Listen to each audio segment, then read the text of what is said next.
네, 이제 긴 바벨론의 신탁이 끝나고 우리는 예레미야 마지막 장에 이르렀습니다. 비슷한 이야기를 반복하는 것 같은 예레미야가 우리에게 주었던 교훈이 무엇인지 우리가 함께 되돌아보기를 원하는데요. 오늘 52장은 예레미야의 마지막 장입니다. 내일 주일 본문이 52장 끝 부분을 담고 있어서 오늘은 오늘 본문과 내일 본문까지 52장 전체를 조금 다루면서 우리가 함께 말씀을 나누려고 합니다. 52장은 시작하면서 시드기야라는 왕을 우리에게 이야기하고 있습니다.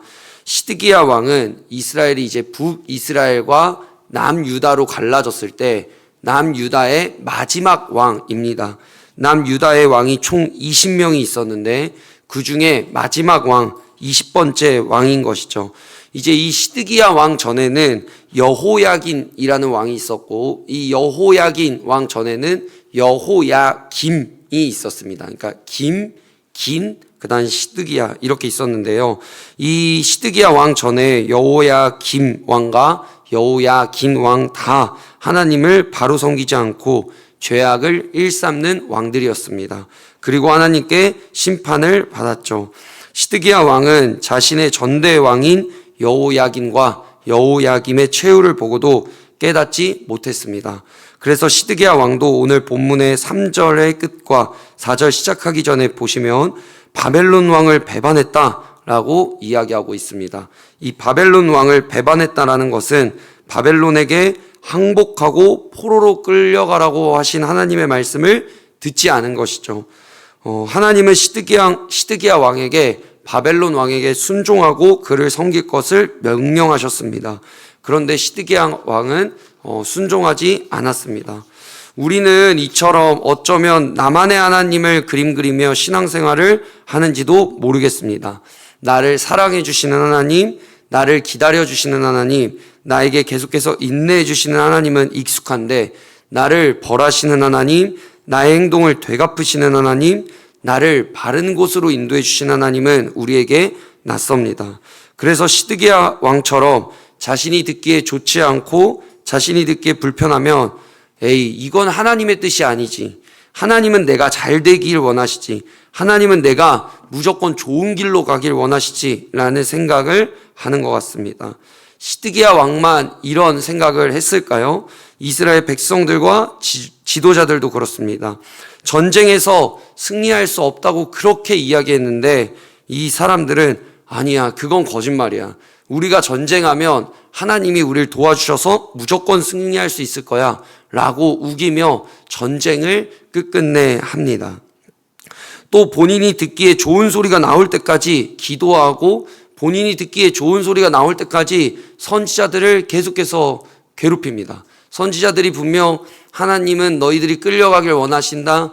하나님은 전쟁에서 이기지 못할 거라고 말씀하시니까 전쟁하면 안 된다라고 했는데 본인들이 듣기 좋은 소리가 나올 때까지 선지자에게 계속해서 하나님께 다시 여쭤봐라 라고 말합니다. 그러니까 지금 이 시드기야 왕이 정확히 어떤 생각이었는지는 알 수 없으나 자신의 선대 왕들도 하나님께 순종하지 않고 심판받는 것을 보고 하나님의 말씀을 들었는데도 순종하지 않는 모습을 우리에게 보여주고 있습니다. 이것이 오늘 우리가 시드기야 왕을 보면서 알 수 있는 것입니다. 우리 또한 말씀이 이야기하는 하나님이 아니라 내가 그리는 하나님을 계속 믿으며 신앙생활을 하고 있지 않나 하는 것이죠.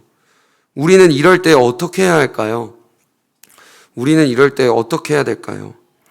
우리가 할 수 있는 것은 말씀이 말하고 있는 하나님을 정직하게 정면으로 마주하는 것입니다. 지속적으로 말씀 앞에 나를 계속해서 세우는 것입니다. 말씀으로 자신을 진찰하고 살펴보는 것입니다. 저도 이제 긴 이 예레미야를 계속해서 저희 그 초등학교 아이들과 보고 이제 2달 동안 함께 읽어왔는데요. 계속해서 읽으면서 드는 생각이 있습니다. 그것이 바로 무엇이냐면 하나님께서 지금 나에게 무엇을 말씀하려고 하시는 거지? 나는 지금 어떤 죄를 짓고 있나? 또 나는 맞다고 생각하는데 하나님은 내 생각과 다른 생각을 가지고 계신가? 이런 생각을 하면서 예레미야 말씀으로 계속 제 자신을 면밀히 살펴가는 시간을 보냈습니다. 예레미야를 마치면서 우리는 드디어 끝났다라고 하는 것이 아니라 계속해서 말씀으로 우리를 면밀히 살피는 작업이 우리에게 필요한 것입니다. 이건 나에게 해당되는 말씀, 이건 나에게 해당되지 않는 말씀, 나에게 감동을 주는 말씀과 나에게 감동을 주지 않는 말씀, 나에게 깨달음이 있는 말씀과 깨달음이 없는 말씀으로 나눠서 딱딱 판단해서 말씀을 묵상하는 것이 아니라 계속해서 나를 말씀으로 면밀히 엑스레이를 찍듯이 MRI를 찍듯이 면밀히 살피는 작업이 우리에게 필요한 것이죠. 그렇지 않는다면 우리 또한 시드기야 왕처럼 계속해서 성경이 순종하지 않고 죄를 지으며 심판을 받는다, 내 눈앞에서 많은 사람들이 하나님께 불순종하고 정반대의 삶을 살다가 심판받는 것을 내 눈으로 목격한다고 해도 우리는 똑같이 그 길을 답습할 것입니다. 죄를 똑같이 답습한 시드기야 왕은 어떻게 됐나요? 처참했죠. 먼저 하나님의 임재와 언약 백성의 상징인 성전이 파괴되고 수도인 예루살렘 성이 파괴되었습니다. 그리고 백성들과 고관들은 오늘 말씀해 보니까 밤중에 수치스럽게 도망쳤습니다. 많은 사람들이 죽었습니다. 사람들은 아름다움과 강함과 힘의 상징이었던 이스라엘 성전과 예루살렘이 파괴되는 것을 보면서 많은 사람들이 죽고 많은 사람들이 도망치는 것을 보면서 끝이 났다라고 생각했을 것입니다. 그리고 혀를 차면서 예전에는 정말 멋지고 강한 나라였는데 이제는 다 망했구나 라고 말하며 이스라엘을 바라볼 것입니다. 우리가 보기에도 끝이 났습니다. 시드기야 왕이 시력이 있을 때 마지막으로 본 것은 자신의 아들들이 눈앞에서 죽는 것이었고 그 뒤로는 자신의 두 눈이 뽑혀 사슬에 매여 포로로 끌려가는 것이었습니다. 그리고 오늘 말씀처럼 죽을 때까지 옥에 갇혀 있다가 시드기야 왕은 죽었습니다. 드라마나 영화를 봐도 한 나라가 이 정도로 무너지고 한 왕이 이 정도로 수치를 겪으면 끝이 난 것입니다. 그러나 내일 본문인 예레미야 52장 31절부터 34절을 보시면 작은 희망을 우리에게 보여줍니다. 이 짙은 어둠 가운데에 한 줄기 빛을 비춰주는 것 같은데요. 51장 64절의 끝은 예레미야의 말이 이에 끝나니라 라로 끝나지만 52장은 부록처럼 있습니다. 우리에게 말하죠. 여호야긴 왕의 석방을 보여줍니다. 제가 아까 말씀드렸듯이 시드기야 왕이 마지막 왕이거든요. 그 전에 여호야김이 있었는데 52장 마지막 부분은 여호야긴 왕의 석방으로 끝이 납니다. 그러니까 시간이 이렇게 뒤틀린 것이죠. 시드기야 왕이 마지막인데 52장 맨 끝은 여호야긴 왕의 석방으로 끝나는 것입니다. 그러니까 이 예레미야의 마지막 편집자는 의도적으로 우리에게 시간의 뒤틀림을 통해서 무언가 이야기해주고 있는 것이죠. 그러니까 하나님은 여호야긴 이 왕이 지위 회복을 우리에게 보여주고요. 그 다음에 느부갓네살 왕의 뒤를 이어서 에윌무로닥이라는 왕이 그 왕을 차지하는데 이 왕의 호의를 보여주면서 다윗에게 하셨던 약속과 그 회복을 우리에게 보여주시는 것입니다. 무슨 약속이죠? 너의 왕위가 대대로 이어질 것이다. 너의 후손들은 대대로 왕위에 앉을 것이다. 라는 이 약속의 회복을 우리에게 보여주시는 것입니다. 우리가 이 예레미야의 52장 마지막 단락을 보면서 알 수 있습니다.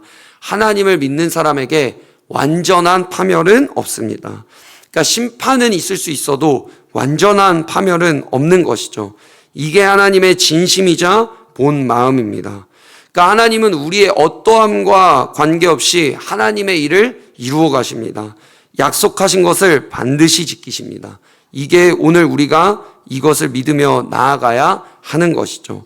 그러니까 하나님이 우리의 어떠함과 관계없이 하나님의 일을 이루신다는 것은 내가 아무렇게 해도 상관없겠네, 이것을 의미하는 것이 아니라 나의 연약함이어도 나의 안에 약점이 있어도 하나님이 우리를 이끌어 주신다는 그 은혜의 말씀이라는 것이죠. 우리가 오늘 말씀을 마무리하면서 우리는 무엇에 기대고 있는지 돌이켜보길 원합니다. 이스라엘 백성들과 지도자들은 위기가 찾아올 때 바벨론이 우리를 구해줄 거다, 갈대아 사람들이 우리를 구해줄 거다, 이집트가 우리를 구해줄 거다 생각하고 자신들이 생각하는 여러 나라들에게 찾아가고 방법을 간구했습니다.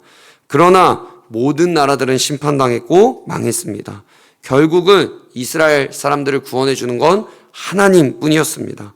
그러니까 처음부터 방법은 하나님께 순종하고 하나님께 붙어 있는 것이었죠. 예레미야를 끝내면서 우리를 벌하시고 우리를 회복시키실 능력이 있는 하나님을 의지하시길 바랍니다. 또 우리에게 말씀하고 계신 하나님을 바라보면서 내가 그리는 하나님이 아니라 말씀이 말하는 하나님께 순종하시길 바랍니다. 그럴 때 하나님의 진심과 사랑을 우리 모두가 깨달을 줄 믿습니다. 우리 함께 기도하도록 하겠습니다. 사랑의 주님, 감사합니다. 우리가 이 긴 예레미야의 52장을 마무리하면서 다시 한번 말씀이 말하시는 하나님을 우리가 깨닫길 원합니다.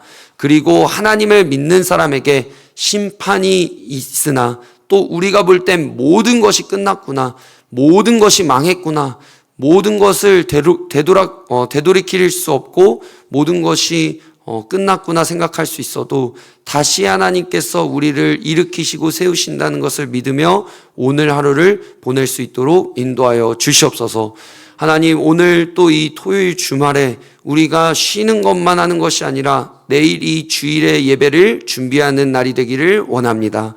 주께서 우리와 함께하여 주시고 주께서 우리에게 은혜 주셔서 내일도 우리 공동체 모두가 모여 하나님의 영광만을 바라고 은혜만을 바라는 예배를 드릴 수 있도록 인도하여 주시옵소서. 감사하며 예수님 이름으로 기도하옵나이다. 아멘.